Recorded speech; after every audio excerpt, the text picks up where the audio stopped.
한 주 동안 잘 지내셨습니까? 네, 잘 지낸 분도 계시고 못 지낸 분도 계시고 또 이제 시험 기간인 친구들도 있고 이제 앞으로 또 시험 기간이 다가오는 친구들도 있을 텐데 그럼에도 불구하고 우리가 오늘 이렇게 예배할 수 있다는 것이 얼마나 큰 은혜인지 모르겠습니다. 오늘은 여러분 무슨 날인지 아시죠? 어떤 주일일까요? 오늘은 그렇죠. 우리 한사랑교회 창립 47주년 기념 주일이에요. 47주년. 와, 정말 여기 47살 된 사람 있을까요? 안타깝게도 제가 가장 나이가 많을 것 같지만 저도 아직은 47까지는 안 됐어요. 얼마나 감사한지. 근데 오늘 드디어 우리가 47주년 기념 예배를 드리고 있습니다. 그래서 우리 오늘의 모든 예배는 우리 어린이들부터 또 우리 작년에 이르기까지 같은 본문과 같은 내용을 가지고 이렇게 세대에 맞게 이렇게 말씀을 준비하고 전하게 되었습니다. 그래서 오늘 말씀의 제목은 뭐냐면 초대교회 너머의 교회라고 정했어요. 자, 여러분 교회 다닌다고 또 예수 믿는다고 주변 사람들에게 자랑스럽게 말할 수 있으신가요? 정말요? 이거 안 되는데. 자랑스럽게 말을 못 해야 되는데. 자랑스럽게 얘기할 수 있어요, 진짜? 정말? 그렇게 그런 친구도 있군요. 너무 감사한 일입니다. 물론 여러 가지 상황에 따라 다르겠지만 사실 대중매체의 그 오르내리는 교회에 대한 뉴스를 접하다 보면 교회에 다닌다고 말하는 것이 그리 자랑스럽지만은 않은 것이 현실이죠. 뉴스에 등장하는 교회, 또 목사, 장로, 권사, 집사님들은 왜 그리도 나쁜 짓을 하는 걸까요? 얼굴을 들 수 없을 것만 같습니다. 사실 뉴스에만 등장하는 이 교회의 모습들을 접한 사람들은요, 자연스레 이제 모든 교회가 또 그리스도인들이 그럴 거라고 생각할 수 있겠죠. 뉴스에 등장하는 게 늘 그런 뉴스만 나오니까, 안 좋은 이야기만 나오니까, 교회 다니는 사람들이란, XX들 뭐 이러면서 욕하고 비방하고 조롱하게 될 수밖에 없겠죠. 그러나 분명한 것은 무엇이냐면 뉴스에 등장하지 않는 교회의 아름다운 선행과 섬김과 희생은요, 그보다 훨씬 더 많다는 거예요. 그럼에도 불구하고 세상은 교회를 보는 시선이 곱지 않은 것을 넘어서 조롱하고 경멸하기까지 합니다. 단적인 예로 요즘 드라마와 영화에 등장하는 이 교회와 그리스도인들의 모습이 어떻게 나오던가요? 막 교회 다니는 사람들을 너무 아름답게 이렇게 표현해주고 교회가 너무나 좋은 일을 많이 하고 있다고 표정해주고 이렇게 하는 드라마, 영화 본 적 있으십니까? 저는 10년 내로 본 적이 없는 것 같아요. 제가 드라마 되게 좋아하는데 없는 것 같아요. 대부분은 안 좋은 방향으로 나오게 됩니다. 최근에 단적인 예로 더 글로리에 보면 거기에 주인공 중에 한 명 있잖아요. 다 아시죠? 본 분들 아시잖아요. 문동훈에게 지옥을 선물했던 친구 중에 한 명, 이사라. 그죠? 이사라는 알고 보면 뭐였어요? 대형교회 목사님의 딸이었어요. 그런데 이사라는 주일이면 교회에 가서 찬양대로 봉사합니다. 얼마나 신실한지 몰라요. 막 기도도 잘하고 뭐 찬양대도 봉사하고 너무나 신실해 보여요. 그런데 실제로는 어떻습니까? 마약에 중독되어 있고요. 자신이 하나님이 되어서 돈으로 모든 것들을 해결하려고 하는 아나무인이었습니다. 그리고는 자신의 그 죄의식들을 어떻게 해요? 주일마다 교회 가서 회개하는 것으로 해결하는 거죠. 그리고 죄책감 없이 지속적으로 또 악을 행하고 있는 그런 인물로 묘사가 됩니다. 그리고 부모인 목사님과 사모님 어떻습니까? 그런 딸의 비행을 어떻게든 숨기려고 자신의 모든 권력과 부를 이용하는 것들을 보게 됩니다. 그뿐입니까? 많은 영화 드라마에서 이 교회와 그리스도인들은요, 겉과 속이 다른 존재, 믿지 못할 사람, 사기꾼, 거짓말쟁이, 나만 아는 이기적인 존재들로 묘사하고 또 조롱의 대상으로 삼고 있다는 것을 우리는 보게 되죠. 이 한국 교회의 규모는 엄청나게 커졌지만 이 교회의 거룩과 구별됨은 정말 이 세상 사람들이 볼 때 교회가 거룩하고 구별되었다라고 생각하는 사람이 거의 없어지는 것이 지금 우리 한국 교회의 현실이다라는 것들을 생각해 보게 됩니다. 얼마나 안타까운 일인지 모르겠습니다. 혹시 여러분 가운데에도 주변 사람들에게 이런 얘기 들어본 적 있으신지 모르겠어요. 야, 아직도 교회 다녀? 들어본 적 있으신 분 계실까요? 주변에 그렇게 교회를 싫어하는 분이 별로 안 계신가 보군요. 다행입니다. 아직도 교회 다녀? 라는 이야기를 종종 듣는다고 해요. 무슨 의미입니까? 헛된 데 마음 빼앗기지 말고 정신 차리라는 거예요. 그것이 바로 세상에 비춰지는 교회와 그리스도인들의 모습이라는 것이 너무나 안타까운 현실인 것이죠. 도대체 교회가 왜 이렇게 되어버린 것일까요? 그런데요, 성경에 나오는 이 첫 교회의 모습은 지금 세상에게 비춰지는 모습과는 좀 달랐습니다. 오늘 본문이 속해 있는 사도행전 2장 44절에서 47절에 보니까 이렇게 기록해요. 우리 다 같이 한번 읽어볼까요? 시작. 믿는 사람은 모두 함께 지내며 모든 것을 공동으로 소유하였다. 그들은 재산과 소유물을 팔아서 모든 사람에게 필요한 대로 나누어 주었다. 그리고 날마다 한 마음으로 성전에 열심히 모이고 집집이 돌아가면서 빵을 떼며 순전한 마음으로 기쁘게 음식을 먹고 하나님을 찬양하였다.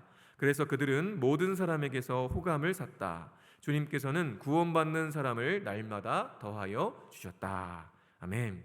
이는 어떤가요? 성경에 등장하는 첫 교회는 모든 사람에게서 호감을 샀고요. 주님께서 구원받는 사람을 날마다 더해 주셨다라고 말씀하고 있습니다. 지금 우리가 모든 사람에게서 비호감을 사고 있는 모습과는 정반대의 모습이죠. 그런데 혹시 그때만 잠깐 반짝했던 것 아닐까요? 아니죠. 놀랍게도요, 이런 일들은 초대교회의 첫 번째 기간으로 보는 AD 313년까지 계속 되게 됩니다. 거의 300년을 지속하죠. 정말 놀라운 일입니다. 선교사여 교회사 교수셨던 알렌 크라이더가 쓴 책이 초대교회의 길을 묻다라는 책인데요. 이 책에 보면 이 초대교회에 대한 자세한 연구 내용이 담겨 있는데요. 잠깐 이 책의 주요 내용에 대해서 한번 이야기를 해보겠습니다. 보통 우리가 초대교회라고 하면요, 기독교 역사의 첫 500년을 뜻하는데요. 크라이더는 그의 책에서 이 500년을 세 가지 시기로 나눕니다. 첫 시기는 바로 AD 313년까지를 이야기하죠. 313년에 무슨 일이 있었을까요? 바로 로마 황제였던 콘스탄티누스 1세가 밀라노 칙령을 발하면서 모든 종교에 자유를 주었습니다. 그렇다는 건 무슨 이야기죠? 이전까지는 어땠다는 거예요? 기독교는 그때까지 로마 제국에서 불법이었다는 것입니다. 그리스도인이 되는 것에 아무런 유익이 없었고요. 오히려 그리스도인이라는 사실 때문에 목숨을 내놓아야 하는 그런 일도 겪었다는 겁니다. 당시 기독교는요, 세상으로부터 조롱을 당했고 박해를 받기 일쑤였습니다. 그런데요, 놀라운 건 뭐냐면 그렇게 박해가 심한 그 시기에 오히려 기독교가 가장 빠르게 성장했다는 사실입니다. 학자들에 따르면 이 초대교회는 첫 3세기 동안에 10년마다 평균 40% 정도의 매우 급격한 성장을 이루었다고 합니다. 정말 놀라운 일이 아닐 수 없죠. 그 이유가 무엇일까요? 크라이더는 그 이유가 바로 기독교가 매력적이었기 때문이다 라고 말합니다. 과연 뭐가 매력적이었는지 조금 이따가 살펴볼 텐데요. 이제 초대교회 두 번째 시기는 어떤 시기였냐면 바로 3세기 초 이 밀라노 칙령 이후부터 4세기 말까지의 시기를 가리켜요. 이 콘스탄티누스 1세 황제가 기독교로 개종을 하면서 기독교를 합법화했잖아요. 그래서 이전까지는 그리스도인이 되는 것이 불법이고 불리했다면 이제는 어떻습니까? 황제가 기독교로 개종했으니 그리스도인이 되는 것이 이제는 뭐예요? 삶에 유리하게 작용하기 시작한 거예요. 황제가 그리스도인이니까 정치계에서도요, 자신을 드러내는 한 방편으로서 내가 그리스도인입니다 라고 밝히는 게 굉장히 유리한 그런 시기가 되었다는 거죠. 그리고 마지막 세 번째 시기는 뭐냐면 4세기 말 이후를 가리킵니다. 근데 이 시기에 로마의 황제들은요, 콘스탄티누스 1세가 기독교를 합법화한 것에서 한 걸음 더 나아갑니다. 이제는 기독교를 아예 유일한 합법적 종교로 만들어 버렸어요. 즉 믿지 않는 모든 사람을 어떻게 합니까? 강제로 개종시켰고요. 기독교와 맞서는 모든 종교의 사원들을 부숴버립니다. 대단하죠? 우리가 생각할 때 그럼 유일한 종교? 그럼 다 모두 다 예수 믿는 사람들 되는 거네 라고 생각할 수 있지만 오히려 그것들이 더 안 좋은 방향으로 흘러갔다는 걸 역사를 통해 볼 수가 있죠. 이처럼 초대교회는요, 처음 500년의 기간 동안 처음에는 박해가 심했지만 매력적인 교회로서 진행이 되었고요. 그리고 그런 매력적인 교회에서 사회적 지위가 올라가서 유리한 교회로, 그리고 마지막으로는 폭력에 의해서 뒷받침되는 강제력을 동반한 교회로 변해갔다라는 걸 알 수가 있죠. 결국 안타깝게도 이 초대교회는 오히려 처음 300년의 시기가 가장 전성기였다고 할 수가 있을 것 같습니다. 오히려 시간이 지나면서 박해가 끝나고 오히려 사회적 힘을 얻어가면서 영적인 힘을 잃어버렸다는 것이죠. 이런 모습은 사실 오늘을 사는 우리에게 상당한 통찰을 주는 것입니다. 그러면 이제 도대체 초기 3세기 동안 초대교회가 어떻게 이 박해 속에서도 성장할 수 있었는지를 좀 살펴보려고 해요. 크라이더는 그 이유를 이렇게 말합니다. 초대교회가 성장한 이유는 그들의 예배가 외부인들에게 매력적이어서가 아니었습니다. 영적인 능력과 생명을 주는 일탈이 초대교회의 성장에 불씨를 제공했습니다. 많은 역사 기록이 당시 그리스도인 가운데 하나님이 생동감 있게 살아계셨으며 실제하셨고 역사하셨으며 많은 사람이 이 하나님의 임재와 역사에 끌림을 받았다고 증언합니다. 또한 당시 그리스도인들이 생명을 주는 이상하고 많은 질문을 던지게 하는 그러나 살아있는 삶을 살았다고 증거하고 있습니다. 저는 이 글을 읽으면서 상당히 충격을 받았어요. 초대교회가 성장한 것이 그들의 예배가 외부인들에게 매력적이어서가 아니었다는 것입니다. 사실 지금의 관점으로 보면요, 우리 교회 같은 경우에는 영상도 너무 멋있게 잘 돼 있고 이번에 또 조명까지 이렇게 했잖아요. 그리고 막 음향 시스템 너무 좋고 찬양 인도자 너무나 은혜로운 우리 한만재 간사님 찬양 인도해 주시고 우리 에코워십이 찬양하고 너무 좋잖아요. 근데 이렇게 매력적인 기반을 다 갖고 있는 교회들이 참 많이 있습니다.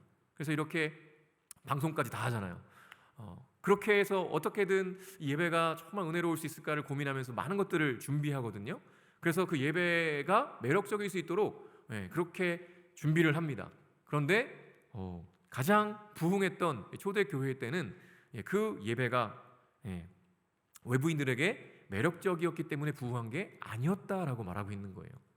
오히려 어떻습니까? 당시에는요, 교회가 불법이었어요. 그렇기 때문에 철저히 그리스도인이 된 사람들에게만 예배 장소에 들어올 수 있도록 허락했다는 거죠. 그러니까 누가 지키고 서 있어요. 서 있으면서 이 사람이 그리스도인인지 아니면 불법을 저지르고 있는 사람들을 찾아내서 신고하려고 하는 사람인지를 분별을 해야 됐습니다. 그래서 늘 한 사람이 지키고 서 있다가 그리스도인이 확실한 사람만 들여보낸 거예요. 그렇게 예배를 드렸다는 거죠. 그러니까 뭐예요? 외부 사람들은, 즉 그리스도인이 아닌 사람들은 예배를 경험해 볼 수가 없었다는 것입니다. 지금의 관점과 너무나 다르죠.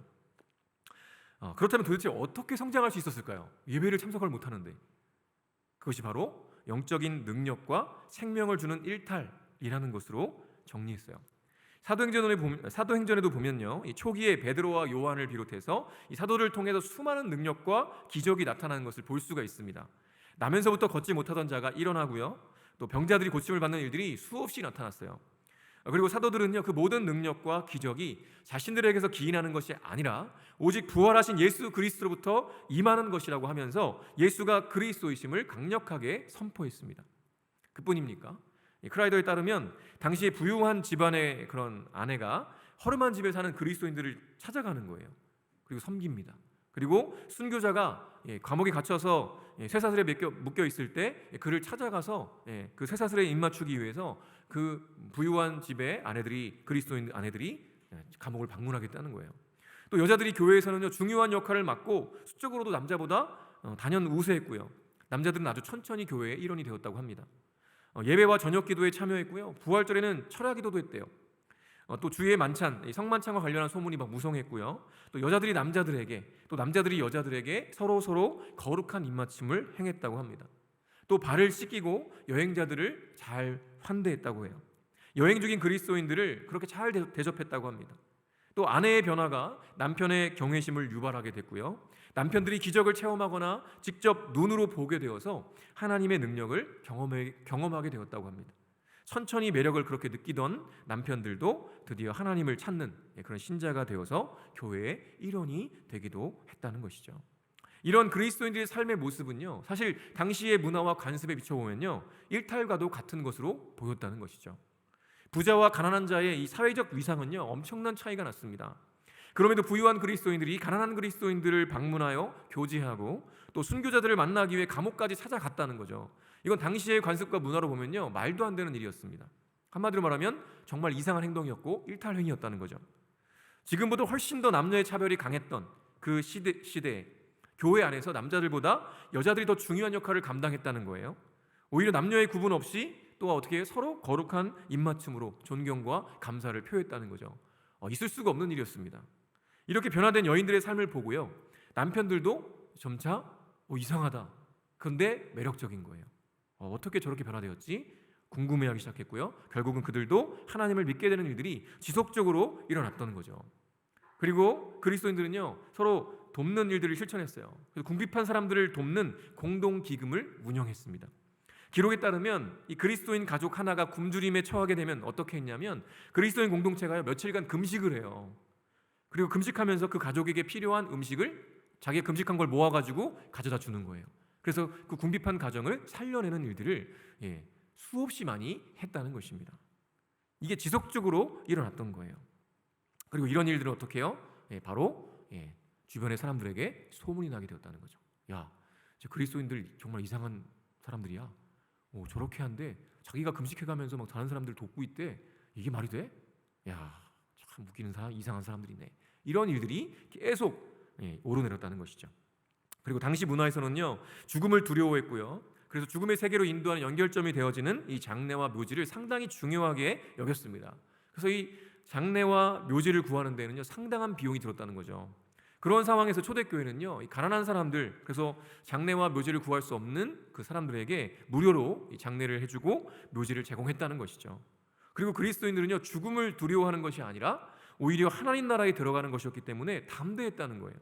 세상 사람들은요, 이처럼 죽음을 두려워하지 않는 사람들이 모인 교회, 그리고 가난한 이들을 기쁨으로 섬기고 나누는 삶을 살며 그렇게 기뻐하는 이 사람들을 보면서요, 그들에게 매력을 느꼈다는 것이죠. 이런 일들은요, 초기 3세기 동안 교회 안에서 지속적으로 일어났던 일이었습니다. AD 200년 북부 아프리카에 살던 그리스도인의 글이라고 하는데, 거기에 보면 이런 고백이 등장해요.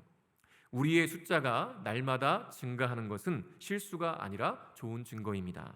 삶의 아름다움이 교인들을 인내하게 하고 낯선 이들이 참여하게 합니다. 그리고 마지막 정말 중요한 얘기죠. 우리는 위대한 것을 설교하는 것이 아니라 위대한 것을 살아가고 있습니다. 라고 기록했어요. 위대한 것을 설교하는 것이 아니라 위대한 것을 살아가고 있습니다. 그러니까 어때요? 우리의 숫자가 날마다 증가하는 건 이상한 게 아니라는 거예요. 이게 어떤 의미입니까? 비록 초대교회 그리스도인들은 엄청난 핍박과 고난 속에서 목숨을 걸고 신앙생활을 해야 했지만 그들에게는 그리스도를 향한 진실한 믿음과 고백이 있었고요, 그 믿음과 고백과 일치하는 삶이 따랐다는 것이죠. 그래서 비록 그 삶의 모습이 당시의 문화와 관습과는 다른 일탈적인 행동들이었다고 해도요, 오히려 그것은 비그리스도인들에게 이상하지만 매력적인 것으로 다가갔다는 것입니다. 그래서 더 많은 사람들이 이들의 삶을 보고 그리스도께로 나아오게 되었다는 것이죠. 단적인 예로 3세기에 전염병이 아프리카 카르타고를 휩쓸고 갔을 때 놀랍게도요, 그렇게 박해받던 그리스도인들이 이상하지만 매력적인 방법으로 그 위기에 대응했습니다. 많은 사람들, 특별히 부유하고 또 고위층에 있던 사람들은요, 가장 먼저 이 전염병을 피해서 도망했습니다. 다른 사람들이 죽든지 말든지 자기가 살겠다고 다 도망갔어요. 돈 많은 사람들, 높은 사람들. 그런데 그리스도인들은요, 그들이 죽기까지 이방인 이웃들을 사랑으로 돌봤어요. 전염병으로 쓰러진 사람들을 돌보고 그들을 간호했습니다. 그리고 자신들도 죽기까지 했어요. 그리고 많은 이들이 그런 그리스도인들의 헌신적인 사랑과 섬김 때문에 생명을 얻었어요. 이건요, 결국 많은 이들이 주님께로 돌이키는 데 계기가 되었다는 거죠. 그러면 도대체 그리스도인들은 어떻게 이런 이상하지만 매력적인 삶을 살 수 있었을까요? 그것은 바로 그들의 예배에 있었다는 것입니다. 아까는 분명 예배가 외부 사람들에게 매력적인 예배가 아니었다라고 얘기했는데, 외부 사람들 들어올 수도 없다고 했는데, 놀랍게도 그런 예배를 통해서 바로 그런 하나님의 백성들이 세워졌다는 거죠. 이들은 예배를 통해서 하나님의 말씀을 가르치고 배웠는데요, 그리스도인들에게만 사랑을 베푸는 것이 아니라 비그리스도인들에게도 사랑을 베푸는 게 마땅하다라고 하나님의 말씀, 예수님의 말씀을 가르쳤습니다. 수많은 박해 속에서 있잖아요. 이 사람들이 얼마나 핍박을 많이 당했습니까? 그런데 그런 상황에서 뭐라고 가르쳐요? 예수님 말씀하신 대로 원수까지 사랑하라고, 그렇게 주님의 말씀을 가르쳤어요. 그들은 그렇게 자신을 핍박하는 원수들조차 말씀을 따라서 사랑했던 것입니다. 많은 이들이 신앙을 지키다가 순교했지만 순교한 이들은 주님의 말씀대로 영원한 기쁨으로 하나님께 돌아갔다고 가르쳤어요. 그리고 그러한 믿음은 이들이 많은 동료들이 순교하는 상황 속에서도요, 죽음을 두려워하지 않고 담대하게 했다는 것이죠. 콜로세움에서 굶주린 사자들의 밥으로 던져진 가운데에도 오히려 이들은 서로에게 입을 맞추며 웃으면서 담대하게 죽음을 맞이했다고 합니다. 그 모습들을 어떻게 로마 시민이 다 보고 있는 거예요. 이 그리스도인들을 사자밥이 되게 하려고 놀림거리, 조롱거리로 삼으려고 그렇게 했는데 오히려 서로에게 입을 맞추며 담대하게 웃으며 죽어가는 그 모습들을 보면서 정말 이상하다라는 것들을 더 알게 되었다는 거죠. 바로 이러한 모습들이 어디서 나오는 것이냐, 바로 그들이 드렸던 예배로부터 나오는 힘이었다는 거죠. 이들의 예배는요, 지금처럼 화려하지도 않았고 은혜로운 찬양이 있던 것도 아니고, 그렇지만 예수님을 향한 깊은 갈망이 있었어요.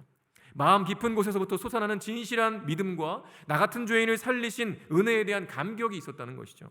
그리고 무엇보다도 주님의 말씀을 삶으로 살아내어서 단순히 위대한 것을 설교하는 수준에서 그치는 것이 아니라 위대한 것을 살아내는 살아있는 말씀의 증인으로 살았다는 것입니다. 그것이 바로 세상 사람들에게 그리스도인들은 이상하지만 매력적이라고 느끼게 했던 이유였다는 것이죠. 자, 여러분, 그러면 우리 교회는 어떨까요? 오늘이 바로 창립 47주년 기념 주일인데요. 그래서 우리 교회의 47년을 돌아보는 영상을 준비했어요. 우리 먼저 한 이 영상을 보고 말씀을 좀 이어가도록 하겠습니다. 우리 영상 한번 보여주시겠어요? 1976년 의기투합한 5가정이 무모한 도전을 시작했습니다. 그들은 하나님을 예배하는 공동체, 교회가 되기로 결정했습니다.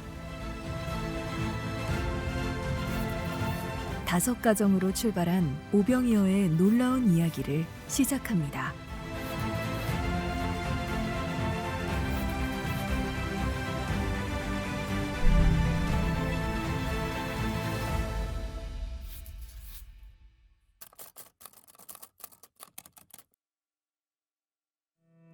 오래전 초창기 한사랑교회, 벽에 붙은 빛바랜 표어가 반갑습니다. 선교하는 교회, 한사랑교회의 존재 이유이자 정체성입니다. 전국의 많은 교회와 기관을 후원하고 해외에 선교사를 파송하고 후원하는 일은 지금까지 이어져 옵니다. 1985년 2월 어느 날 새벽 5시 전성도 사순절 40일 새벽기도.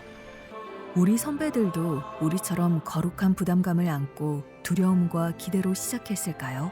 그 일이 40여 년간을 이어져 올 것을 선배님들은 알았을까요? 당신들도 모르고 묵묵히 지켜냈을 시간들이 한사랑의 믿음의 유산이 되었음을 고백합니다. 우리도 묵묵히 그리고 자랑스럽게 이 유산을 이어갈 것입니다.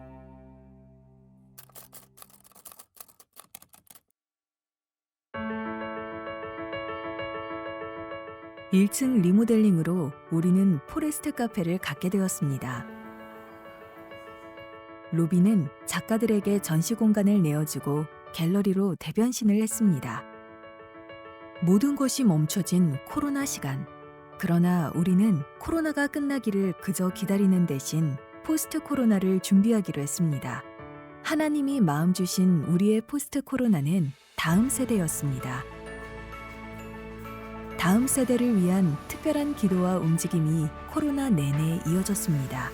교육관은 멋지게 준비되었고 코로나가 정리되자 그곳이 아이들과 아이들의 웃음으로 가득 채워져 가고 있습니다. 기도대로입니다.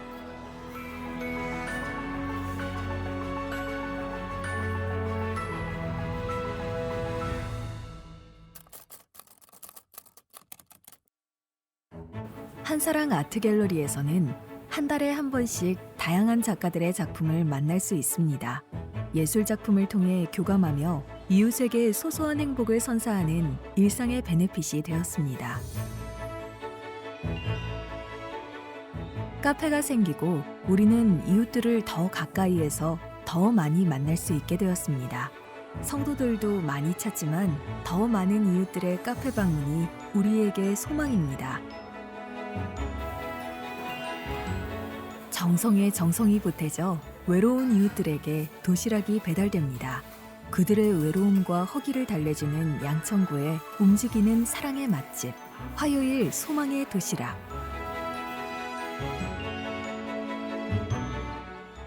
어려운 이웃들의 엄두가 안 나는 집수리를 돕기 위하여 한사랑 집수리 어벤져스 팀이 공구 들고 달려갑니다. 집은 깔끔하게 수리해드리고 집주인의 환한 미소로 보상받습니다.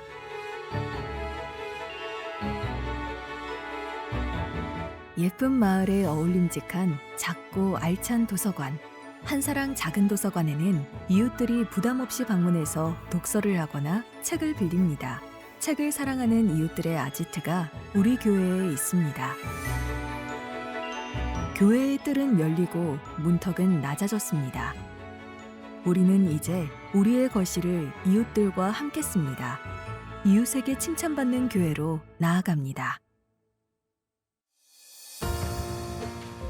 우리의 47년은 예수 그리스도의 십자가에 뿌리 내리고 십자가의 사랑으로 날아오른 시간이었습니다. 선대가 살아낸 믿음의 진득한 시간들이 우리에게 믿음의 유산으로 상속되었듯이 지금 우리의 고군분투가 후손들에게 아름다운 자부심으로 유전될 것임을 믿습니다. 우리는 아직도 가슴이 뜁니다.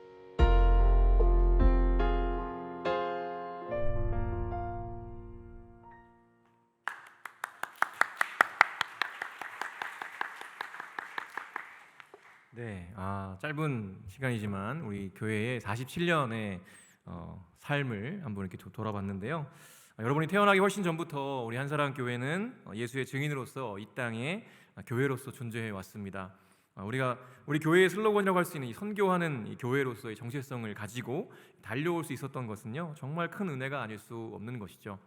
여러분 영상에서 보신 대로 우리 교회가 꿈꿔왔던 교회는요, 바로 이 초대교회가 지향했던 교회입니다. 오늘 본문에서 보았던 것처럼 함께 모여서 하나님을 찬양하고 예배하며 또 예배를 통해 하나님의 증인으로 세워져서 복음을 삶으로 살아내는 성도들, 그래서 단순히 좋은 교회를 넘어서 위대한 하나님의 교회로 또 이웃이 사랑하고 존경하는 교회로 나아가기 위해서 지금까지 수많은 사역들을 또 준비하고 섬겨왔던 거죠. 그리고 이제 47주년을 맞이하고 곧 이제 50년을 앞두고 있는 이 중요한 때에 하나님께서는 지금 여기 모여있는 우리 청년들이 어떤 삶을 살기를 바라실까요? 사실 많은 사람들이 초대교회로 돌아가자고 외치지만 초대교회는 그 시절 그 당시에 있던 교회였죠. 그러나 지금은 이미 2000년이 지난 다른 시대를 우리는 살아가고 있습니다. 그렇다면 우리는 단순히 초대교회로 돌아갈 것이 아니라 초대교회 너머의 교회로 나가야 하는 것이죠. 최근 출간된 박영호 목사님의 시대를 읽다 성경을 살다라는 책의 첫 부분에 보니까 이런 말이 있더라고요. 모든 지도는 낡은 지도다. 무슨 뜻일까요? 모든 지도는 낡은 지도다. 그렇죠. 지도가 인쇄되어 나오는 순간 그 지도는 이미 낡은 지도가 되어버린다는 뜻이죠. 지금도 수많은 건물과 도로들이 사라지기도 하고 생겨나기도 하고 있어요. 그러니 지도가 나오는 순간 모든 지도는 낡은 지도가 되어버린다는 겁니다. 그만큼 시대가 빠르게 변한다는 것이죠. 그렇다면 우리는 어떻게 무엇을 보고 인생을 살아가야 되겠습니까? 박영호 목사님은 그 책에서 바로 나침반을 보고 가야 한다고 말합니다. 하나님께서 우리에게 주신 나침반, 비록 때로는 강력한 자성 물질들에 의해서 흔들리기도 하지만 그보다 더 강력한 하나님의 말씀을 붙들고 그 목적 의식을 가지고 나아갈 때 시대가 변하고 상황이 달라져도 우리는 길을 잃지 않고 하나님께서 기뻐하시는 방향으로 나아갈 수 있다라는 것이죠. 오늘 우리가 함께 읽은 이 사도행전의 말씀은 바로 우리에게 그 나침반이 되어주는 것입니다. 우리 교회는 어떻게 살아야 하는가? 초대교회가 갔던 길을 다습하는 것으로 그치는 것이 아니라 달라진 시대와 환경이지만 변하지 않는 목적 의식을 가지고 그렇게 나아가야 한다는 것입니다. 그 나침반은 세 가지 방향을 말해주고 있는데요. 첫 번째는 하나님을 찬양하는 교회, 즉 하나님을 예배하는데 목숨 거는 교회가 되어야 한다는 거예요. 그게 당시와 상황과 맥락은 다르지만 우리의 목적이 되어야 된다. 목적 의식이 되어야 된다라는 것이죠. 여러분, 지금 시대가 너무 빠르게 흐르다 보니까요, 우리 청년들의 삶도 너무나 바쁘게 돌아가죠. 여기 나는 안 바쁘다 이런 친구 있습니까? 괜히 손 들면 나 되게 의미 없는 인생 사는 것 같아 뭐 이렇게 들까 만든 것 같은데 난 바쁘지 않아요 라고 말하는 친구들도 물론 있겠죠. 그런 대부분의 친구들이 청년들이 정말 바쁘다, 바빠 죽겠네 이러고 살아가고 있을 것 같아요. 학생들은 학생들대로, 또 취준생은 취준생대로, 또 직장인은 직장인 나름대로의 사정과 환경이 있죠. 그런 상황에서 일주일에 여러 번 예배를 드린다는 것이 쉽지 않은 것이 우리의 현실입니다. 그렇다면 솔직히 말해서 여러분 가운데 지금 드리고 있는 이 청년 예배가 일주일 중에 유일한 예배일 수 있겠죠. 그래서 우리는 이 한 번의 예배를 위해서 사실 목숨을 걸어야 하는 거예요. 목에 칼이 들어와도 예배는 구별하여 드린다. 인생의 마지막 예배라는 심정으로 일주일 내내 이 시간을 기다리며 주님을 갈망하며 준비한다. 정해진 시간보다 10분이라도 일찍 와서 예배를 준비하며 기도한다. 예배의 관중이 되는 것이 아니라 선수가 되어 적극적으로 참여한다. 이런 마음과 자세로 예배를 드려야 한다는 거죠. 우리가 하나님을 예배하는 것이 단순히 은혜 받기 위해, 복 받기 위해, 내 인생 잘 풀리기 위해 하는 것이 결코 아닙니다. 그것들은 부차적인 것들이죠. 그것보다 우선되는 것은 무엇이냐면 전능하시고 거룩하시며 유일하신 하나님 앞에 내 전 존재, 전 삶을 드리는 거예요. 예배란 그런 겁니다. 나 같은 죄인을 살리신 그 은혜가 얼마나 큰 것인지 안다면 우리는 하나님을 예배할 수밖에 없죠. 그리고 그분을 기뻐하고 즐거워하며 그분의 말씀을 사모하며 그분의 사랑을 누리게 되는 겁니다. 예배는 그만큼 중요한 것이죠. 예배를 온전히 드릴 때요, 우리의 삶이 놀랍게 변화되는 것을 경험하게 돼요. 그런데 이 예배를 소중히 여기지 않고 기대하지도 않으면 우리는 도대체 무엇으로 하나님과의 깊은 교제 안에 들어가고 주님의 임재를 누리며 말씀의 가르침을 받을 수 있을까요?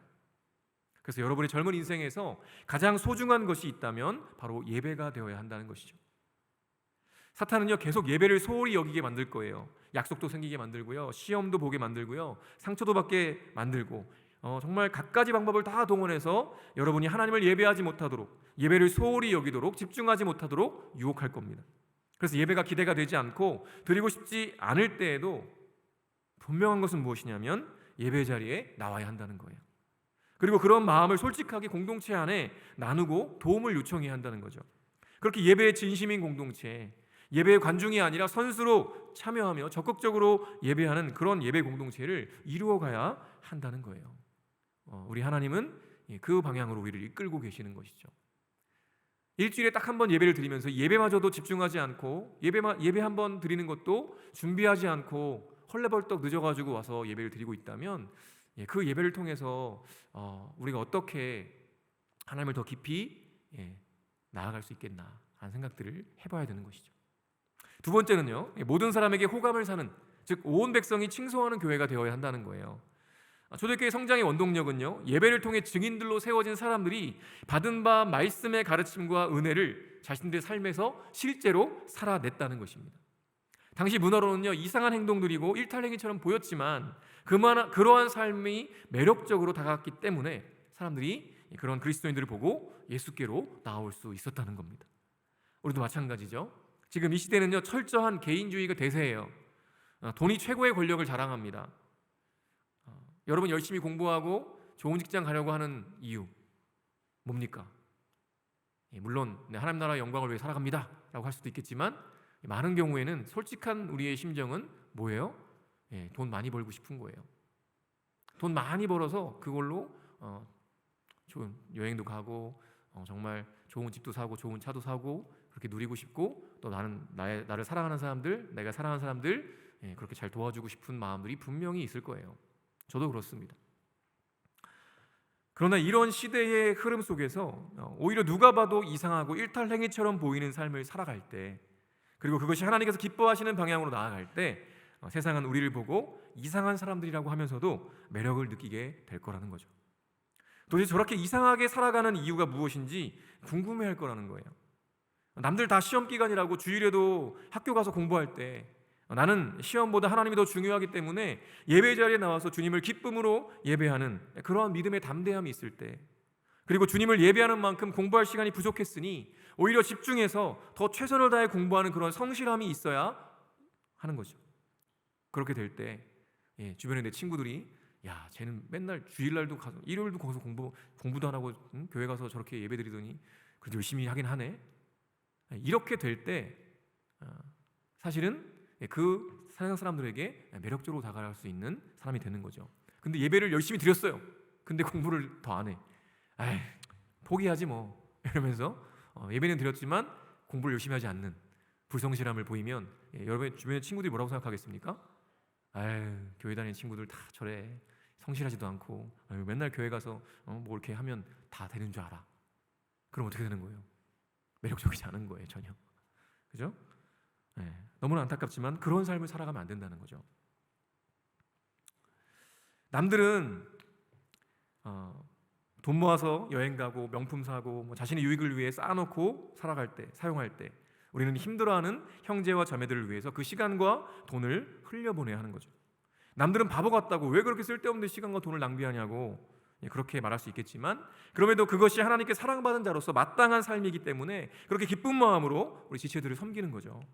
또한 지체들뿐만 아니라 사회에서도, 친구들에게도, 직장 동료에게도, 가족들에게도 그렇게 시간과 돈을 흘려보낼 때 사람들은 그 삶을 보고요, 자신과는 다른 삶을 사는 그 우리에게 호감을 갖게 되고 칭송하게 될 겁니다. 마지막 세 번째는 뭡니까? 그렇게 첫 번째, 두 번째가 이루어지면서 자연스레 나타나게 되는 게 있어요. 바로 구원받는 사람을 날마다 더해주시는 기적을 경험하게 되는 겁니다.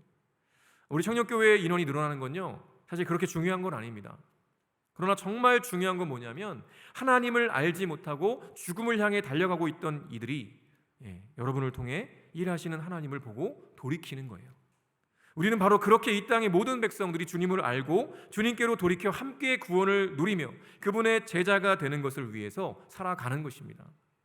그렇게 함께 어우러져서 예수님을 닮아가는 삶을 살아갈 때 이 깨어진 세상을 회복하시는 하나님의 은혜와 기적을 맛보게 될 거라는 거죠. 그저 우리가 신앙생활하는 이유가 다른 우상들 섬기는 것처럼 내가 공부 잘하게 해주세요, 좋은 데 취직하게 해주세요, 좋은 사람 만나 결혼하게 해주세요, 좋은 자동차, 좋은 집 갖게 해주세요. 여러분, 이런 것들, 세상 사람들이 구하는 것 똑같이 구하는 것, 거기에 여러분의 신앙생활의 목적이 있다면요, 잘못된 거예요. 그건 우상 숭배하는 거랑 똑같습니다. 물론 처음엔 그렇게 시작할 수 있지만 그것으로 끝나면 결코 안 된다는 거예요. 우리가 하나님을 알면 알수록 그런 건요, 이제 부차적인 것들이 된다는 걸 깨닫게 되는 거죠. 그것보다 더 중요한 게 있다는 걸 우리는 깨닫게 되기 때문에 그래요. 그래서 초대교회의 교인들은 바로 그런 것들을 알았다는 것이죠. 내게 돈보다 더 중요한 건 바로 하나님이 사랑하시는, 죽기까지 사랑하신 형제와 자매라는 걸 알았어요. 그래서 자신의 것을 나누고 희생하고 섬겼다는 것이죠. 그러한 모습들을 봤을 때 전염병으로 죽어가는 수많은 사람들 다 도망가고 있는 그 상황 가운데서도 오히려 기쁜 마음으로 내가 죽어간다 할지라도 죽어가고 있는 그 형제와 자매들을 위해서 내 삶을 드리는 것, 그게 바로 초대교회 그리스도인들의 모습이었다는 거죠. 우리는 그러한 목적의식을 가지고 살아가야, 그런 방향으로 가야 하는 것입니다. 과연 우리의 삶 가운데, 여러분의 인생 가운데 과연 그러한 초대교회의 백성들이 살아갔던 그 삶의 방향은 과연 어떤 방향입니까? 이제 우리는 결단해야 하는 거죠. 초대교회 성도들이 그렇게 살아왔고 우리 한사람교회 믿음의 선배님들이 그렇게 살아오셨고 이제는 우리에게 그 바톤이 넘어왔다는 것이죠. 그래서 이제는 우리 차례라는 거예요. 이 시간 우리가 좀 함께 좀 찬양했으면 좋겠는데요, 우리가 창립 47주년 기념으로 주의 나라 이루리라는 찬양을 만들었어요, 교회에서. 그래서 우리가 이 찬양을 좀 고백하며 나아갈 텐데, 바로 이 찬양의 가사에 사실 우리가 나아갈 방향들이 다 들어있다고 보시면 좋겠어요. 우리가 사랑의 아버지신 그 주님을 함께 예배할 때, 깊게 예배 드릴 때 숨겨진 죄보다 더 깊은 은혜의 말씀이 우리 가운데 흐르게 될 거라고. 눌린 자가 자유케 되고 오직 믿음으로 주 앞에 서고 하나님 사랑으로 볼 수 있게 될 때 순종으로 주의 나라를 이루게 될 거라고. 이것이 바로 우리 교회가 지향하고 있는 나아가야 될 방향성을 담은 가사인 거예요. 여러분, 교회는요 건물이 아니잖아요, 그죠? 교회는 프로그램도 아니고요, 뭐 제자 훈련 한다고 해서 교회가 유지되는 것도 아니고요, 뭐 좋은 시스템이 있다고 교회가 유지되는 게 아니고요, 멋진 건물이 있다고 유지되는 게 아닙니다. 교회는 여러분 각자 하나님이 사랑하시는, 하나님이 거하고 계시는 여러분 각자가 다 교회라는 것이죠. 그래서 그 교회가 유지될 수 있는 유일한 길은 뭐겠습니까? 바로 우리 한 사람 한 사람이 교회답게 살아가는 거예요. 하나님의 말씀을 붙들고 분투하며 힘들지만 어렵지만 함께 손 붙들고 밀어주며 끌어주며 함께 이 길을 걸어가는 겁니다. 함께 예수님을 닮아가는 거고요. 그래서 결국은 주님이 다시 오시는 마지막 그날, 이 깨어진 세상을 완전하게 회복하시는 그날이 올 때까지 우리의 삶을 치열하게 살아가며 그렇게 희생하고 섬기며 분투하며 살아가는 거예요. 거기에 진정한 기쁨과 거기에 진정한 즐거움이 있다는 걸, 행복이 있다는 걸 우리가 함께 깨달아갔으면 좋겠습니다. 우리 함께 이 찬양 고백하겠습니다.